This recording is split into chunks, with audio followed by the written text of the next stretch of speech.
John Aspinall, welcome. Earlier I was waiting for some questions. I saw people start throwing in some ASINs. I told them I would do some ASIN teardowns if you want to do some with me. Ooh, that's fun. We got one today so far for the ASIN review. What's your first initial assessment here? We're looking at an AirTag wallet, super innovative. AirTag wallet. So it doesn't matter what I think, what you think, or anyone thinks, is you have to know the landscape, right? So when you take a look in this space, what's the orientation for all these other folks? What other angles are they showing? Seems like they have literally, if I'm not mistaken, I think they're literally selling this exact wallet here. Yeah, it looks near identical. Yeah, but if you look at the one that we're looking at, the one in review, where that other one has money on the right-hand side, I don't know what that is under the strap. It looks like foreign currency. What is that? Yeah, that's a foreign currency. Yeah, when we talk about seasonal merchandising, perfect gift. I'm surprised that something like this, where it says perfect gift, and like the way that they have this done, I am very surprised that this main image passed, to be entirely frank. Because it's floating in the ether. It's not really rendered or looking really exactly good. But forget about that for a second. You don't have to tell me it's a perfect gift. Like, I believe seasonal merchandising is big, but like, you have room on this image to do better, but it was like the lazy way out. Remember, you're showing cards in there, right? So think outside the box and maybe turn those cards that are poking out credit cards into holiday style cards. So make like a Christmas themed Visa or anything like that. But the fact is, I want to know how many cards does it hold? So you're not addressing the questions that I have. I want to know, what's it made out of? How many cards does it hold? Does it hold cards and cash? Is there a mechanism or no mechanism? So that's why you have to be cognizant over like what you're selling, This is we need some work done. Never lose your wallet again. Yeah, like, well, you're saying that. Are you not seeing the fingers and like how this is?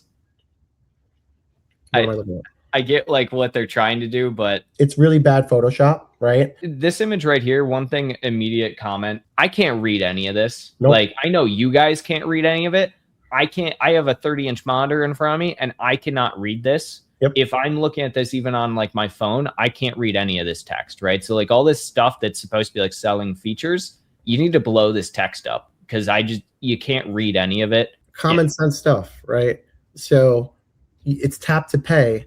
The chip is on the wrong side of the card, right? So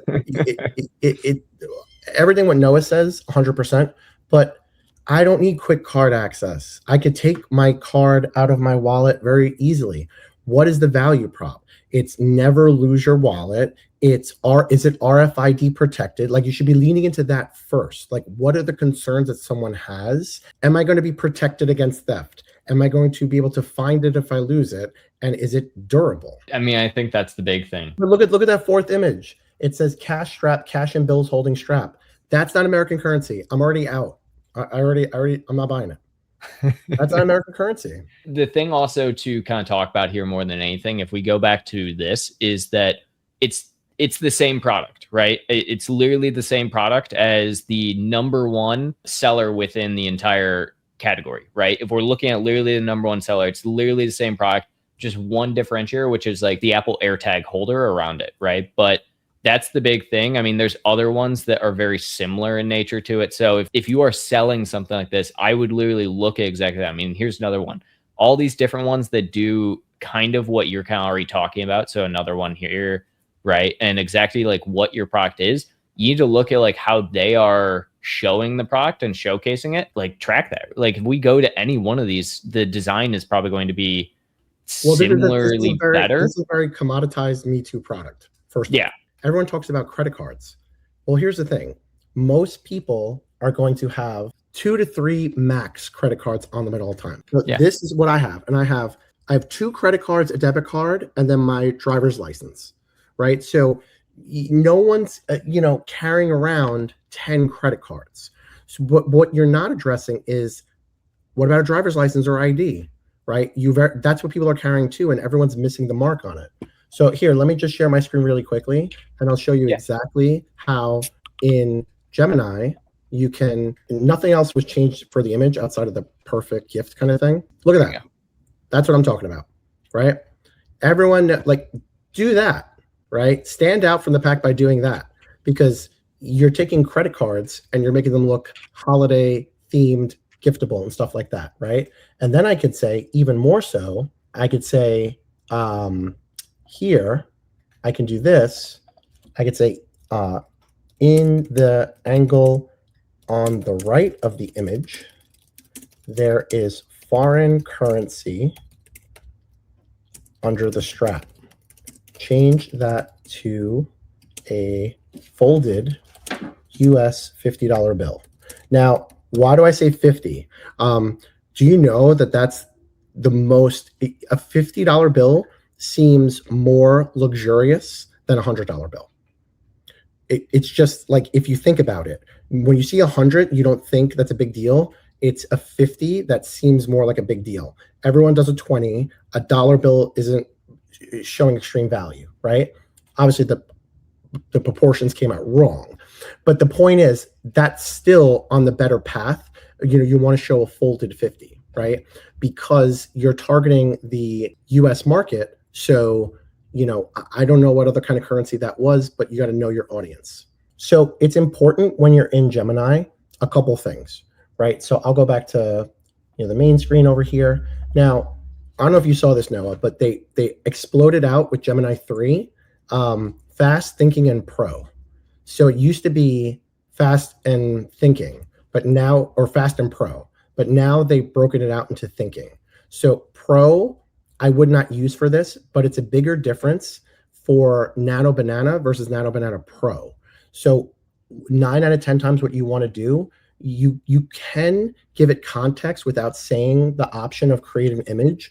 But if you want to do best practice, before you do anything else, enable create image and then make sure it's on thinking. That's going to give you the best output. And the interesting thing too with this is now with Gemini, Nano Banana Pro or Gemini 3, whatever you want to call it, the aspect ratio has now been brought into context. So you can say things like 1:1, 4:5, 9:16. I think genuinely Gemini at this point in time is kind of just winning the race with a lot of these actually usable features comparatively to a lot of the other. I tested the new ChatGPT image thing. The point is, one prompt, and Gemini did it, and then ChatGPT did it.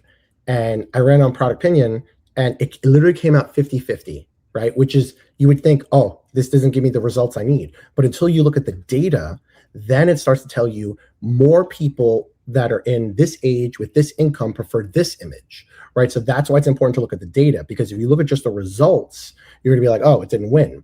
But it's interesting how more of the younger, higher income resonate with more of the Gemini output, and the older, lower income resonated with the ChatGPT output. I think it's because this aspect of like literally the people who use like the AI tools like can tell very easily what is and isn't an AI image, and therefore it's like, but the one like GBT, a lot of their imagery looks like the very just like fake influencer like type of imagery, whereas like, I mean, Gemini, their whole thing, you gotta think Google has basically been a image indexing warehouse for the last 20 years, right? With Google Images. And so they just have so much more data to train models off of. So it's no surprise that they have just gotten so much better. This was the output from ChatGPT for the Nix product, right? This was the output from Gemini.